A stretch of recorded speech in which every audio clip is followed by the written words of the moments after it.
Hello student, हमने जो पिछली वीडियो आपने देखी थी उसमें हमने आपको कराया था शून्य कोटि अभिक्रिया का समीकरण चल रहा था।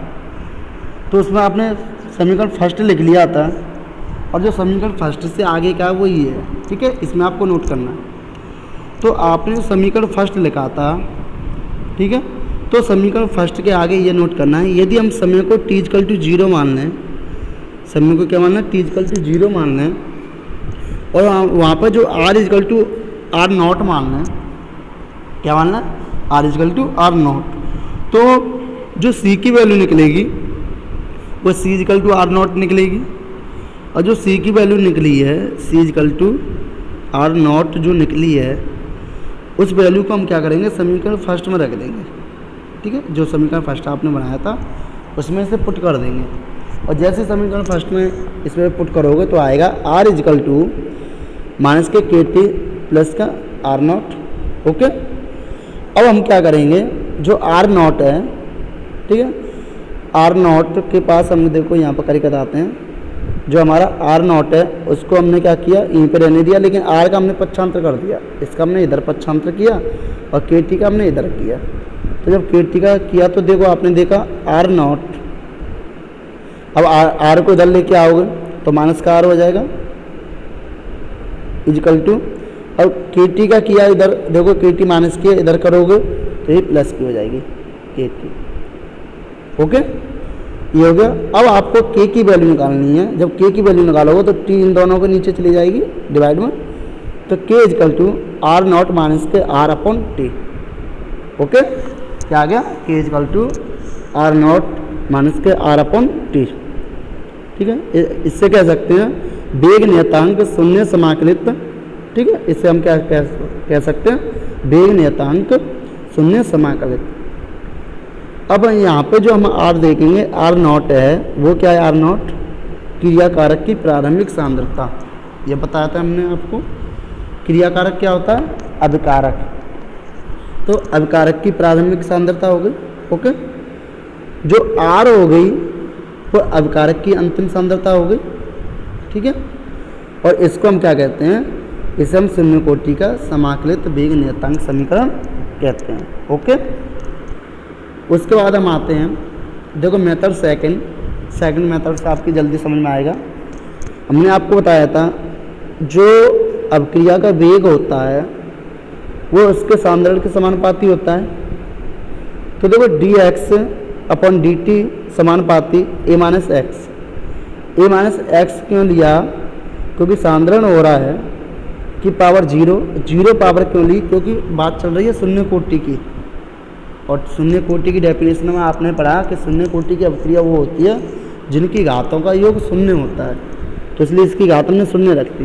ओके, अब देखो हमने यहाँ पे क्या किया, देखो यहाँ पे क्या है, कोई ना कोई कांस्टेंट लेंगे, तो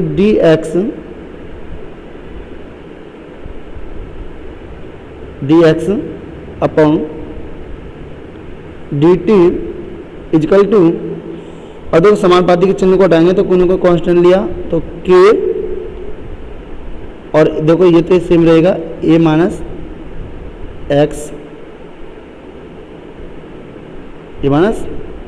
x की पावर 0, ठीक है। और हमेशा याद रखना, यदि किसी की पावर 0 हो तो उसका मान हमेशा 1 होता है। कितना होता है, 1।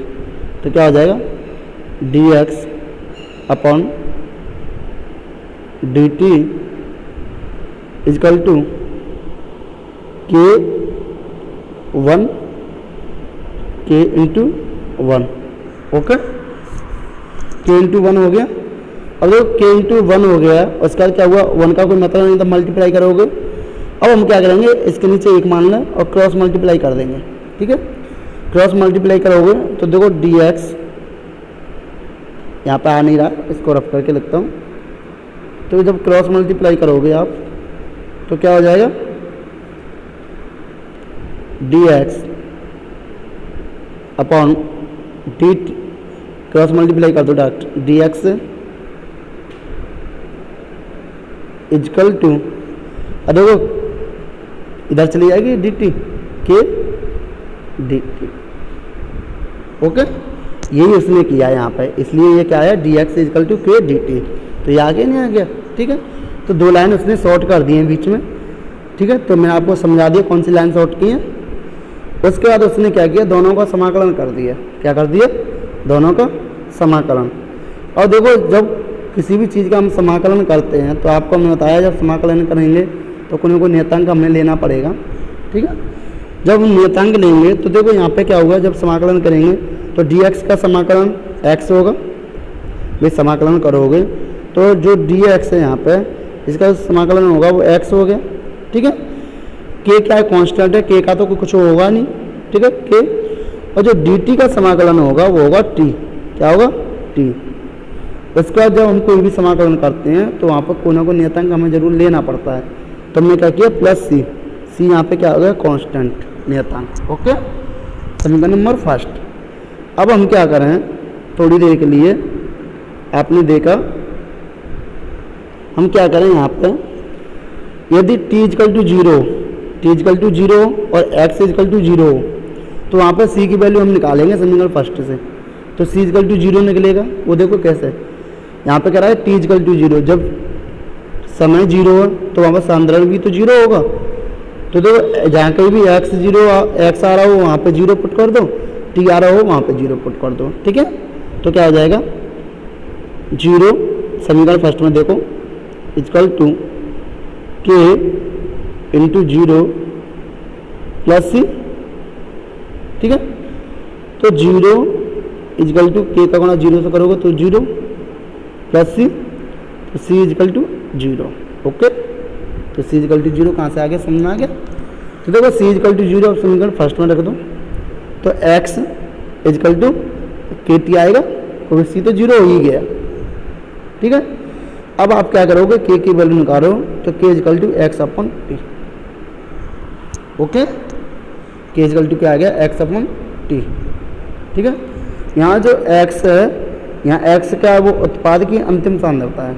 यहाँ जो x इजकल टू है वो क्या है, उत्पाद की अंतिम सांद्रता। ओके, देखो ये ग्राफ है, ये ग्राफ आपको बनाने हैं और समझने हैं। r इजकल टू माइनस का k t plus r naught, x equal to k t, y equal to m x, y equal to minus k m x plus c. तो ये देखो ये देखने में आपको ग्राफ और समझने, इधर टी हो गया, इधर आर हो गया, ये इसकी ढाल हो गई यार।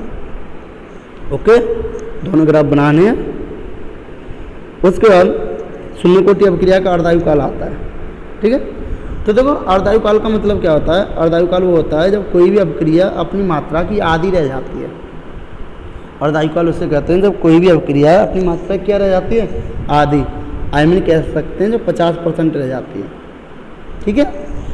तो देखो हमने क्या किया, एक समीकरण लिया आर एरो पी। अब देखो प्रारंभिक मूल इसके ए मान लिए, तो यहाँ पर कोई भी प्रारंभिक मूल ए है तो यहाँ पर कोई ना कोई सांद्रण नहीं हो रहा, तो 0 हो गया, ठीक है।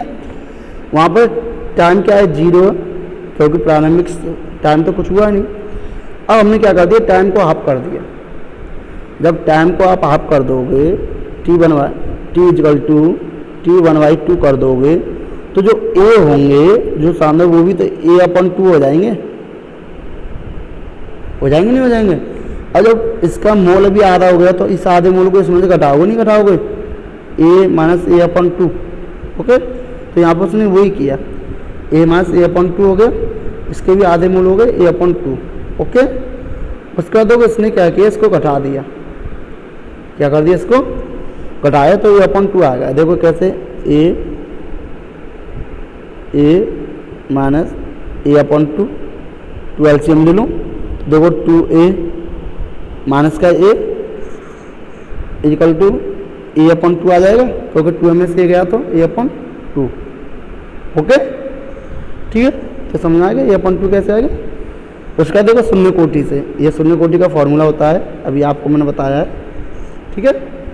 तो x इजकल टू A/2 हो गया, x इजकल टू क्या हो गया, A/2 हो गया, क्योंकि देखो यहाँ पे x की वैल्यू पुट करोगे A/2, यहाँ पे आया नहीं आया ये, तो x की वैल्यू A/2 पुट करोगे और t की वैल्यू करोगे T1/2। भाई समय क्या है, हाफ है, तो सांद्रण भी तो हाफ होगा यहाँ पे। तो x की वैल्यू A/2 और t की वैल्यू T1/2 पुट करेंगे, तो जब दोनों वैल्यूओं को पुट करेंगे तो क्या आएगा, T1/2 to A/2x। Okay, solution करके ये आएगा, आप कैलकुलेशन करके देख लेना। तो ये क्या हो गया, ये फॉर्मूला प्रूव हो गया यहीं पे। ओके, ये क्या हो गया, ये फॉर्मूला यहीं पे प्रूव हो गया। इसके बाद आपको इसे नहीं नोट करना है, ठीक है। उसके बाद डायरेक्ट इससे लिख लेना, अर्थात शून्य कोटि का अर्धायुकाल प्रारंभिक सांद्रता के समानुपाती होता है। आप ऐसे भी कह सकते हैं, ठीक है। उसके बाद आता है शून्य कोटि का 3/4 आयुकाल। और देखो 3/4 आयुकाल क्या होता है शून्य कोटि का, यह आपको हमें बताना है, ठीक है। तो देखो शून्य कोटि का जो 3/4 आयुकाल होता है वो क्या होता है, जैसे कोई भी रिएक्शन यही मान ली हमने आर एरो की, वहाँ पर समय 0 है तो उसका साधारण ए है, तो ये तो 0 ही रहेगा क्योंकि समय तो कुछ दिया नहीं। अब हमने क्या किया, समय को 3/4 कर दिया, तो 3/4 जो मोल होंगे उनको जो प्रारंभिक मोल है उसमें से माइनस करेंगे। तो देखो a माइनस 3/4, तो क्या हो जाएगा, A/4 हो जाएगा, नहीं हो जाएगा। ये 3/4 मोल इसके हैं, ठीक है। A/4 आ गया, ये कैसे आ गया मैं आपको बता दूं थोड़ा। देखो उसने क्या किया, a माइनस 3A/4। ओके, 4 आप एलसीएम ले लो, 4 एलसीएम ले लोगे तो 4A माइनस 3A, ठीक है। 4A माइनस 3 हो गया, तो इजकल टू आ जाएगा यहाँ पे A/4, ये A/4 हो गया, ठीक है। क्योंकि देखो 4A में से माइनस 3A चला गया तो A/4 हो गया। ओके, अब A/4 को हमने यहाँ पे लिया, अब शून्य कोटि से, और देखो शून्य कोटि का फॉर्मूला लगाएंगे। तो शून्य कोटि का फॉर्मूला क्या होता है, K इजकल टू x/t। अब हम क्या करेंगे, x/t हो गया, x की वैल्यू पुट करेंगे, x के 3/4 मोल हो रहे हैं, तो t का भी समय जो होगा वो 3/4 होगा। ओके, अब देखो x की वैल्यू पुट करो, टाइम की वैल्यू पुट करो, दोनों का जो होगा वो होगा 3/4k। ओके, t का 3/4 इजकल टू 3/4k। ओके, ये आपको इतना ही नोट करना है, ये इसका समीकरण है, इसको भले ही मत नोट करना है, ठीक है, यहाँ तक नोट करना है। इसके बाद क्या हो गया, और देखो दोनों में संबंध क्या होता है, वो संबंध आपको बताया जा रहा है, वो फॉर्मूला वहाँ तक प्रूव हो गया। अब शून्य कोटि की अर्धायुकाल वो 3/4 आयुकाल में संबंध, दोनों का जो संबंध है, देखो सबसे पहले अर्धायुकाल से, तो अर्धायुकाल का फॉर्मूला ये होता है जो आपको प्रूव करा है। ओके, 3/4 ये होता है, ठीक है। दोनों को हमने क्या किया, दोनों को बराबर कर लिया, ठीक है। अब जब दोनों समीकरणों को हमने लिख लिया तो हमने क्या किया, समीकरण फर्स्ट में समीकरण सेकंड से भाग दिया, और समीकरण फर्स्ट तो तुम्हारा ही है, सेकंड ही है, तो फर्स्ट में जब सेकंड से भाग दोगे तो T1/2/T 3/4 इजकल टू 2/3। ओके, अब देखो यहाँ पे जो दोगे तो देखो यहाँ पे आपने देखा ये कैलकुलेशन इसकी हो रही है, आपको बता दूँ थोड़ी कैलकुलेशन करके मैं बताऊँ आपको, ठीक है। देखो कैलकुलेशन क्या है, E/2k है, ठीक है। तो सबसे पहले k से k कट गया, ओके, 2 से ये 4 2 बार हो गया, ओके, और a से a कट गया, ठीक है। तो जो बचे 2 की संख्या कहाँ चली जाएगी, ऊपर चली जाएगी, और 3 आ जाएगी नीचे, ठीक है। तो T1/2/T 3/4 इजकल टू 2/3। ओके, समझ में आ गया कहाँ से आया है। उसके बाद अब हमने क्या किया, अब हमने क्या किया, जो समय 3/4 है, ठीक है। अब जो इसके नीचे है T1/2 उसको इसके साथ मल्टीप्लाई में ले गए, जब इसको मल्टीप्लाई में ले जाएंगे तो हमने यहाँ पे देखा ये टाइम इसका हाफ है, ये टाइम क्या है इसका हाफ, ठीक है। इसको यहाँ पे मल्टीप्लाई में ले गए तो T 3/4 इजकल टू 1.5, क्योंकि 2 से इसमें क्या किया हमने डिवाइड किया तो 1.5 हो गया इंटू T1/2। ओके, तो देखो T 3/4 को हम 75 लिख सकते हैं क्योंकि 3/4 कह रहा है वो। ओके, 1.5 इंटू T को आधे को 50 कर सकते हैं, तो इसका ये संबंध होता है, ये क्या होता है इसका संबंध, ठीक है। तो हम कह सकते हैं 3/4 आयुकाल व अर्धायुकाल का 1/5 गुना होता है। ठीक है। उसके बाद आता है प्रथम कोटि अवक्रिया। अब देखो प्रथम कोटि अवक्रिया कहते किसे हैं? जब अवकारकों की सांद्रताओं की घातों का योग इकाई होता है। क्या होता है? इकाई। तो उसे प्रथम कोटि की अवक्रिया कहते हैं। जब कोई भी अवकारक हो, ठीक है, अवकारक या क्रियाकारक में बात एक ही होती हैं, उनकी जो सांद्रता है उनका घातों का जो योग हो वो एक हो। क्या हो? एक। तो उसे हम क्या कहते हैं? प्रथम कोटि की अवक्रिया कहते हैं। ओके, क्या कहते हैं? प्रथम कोटि की अवक्रिया।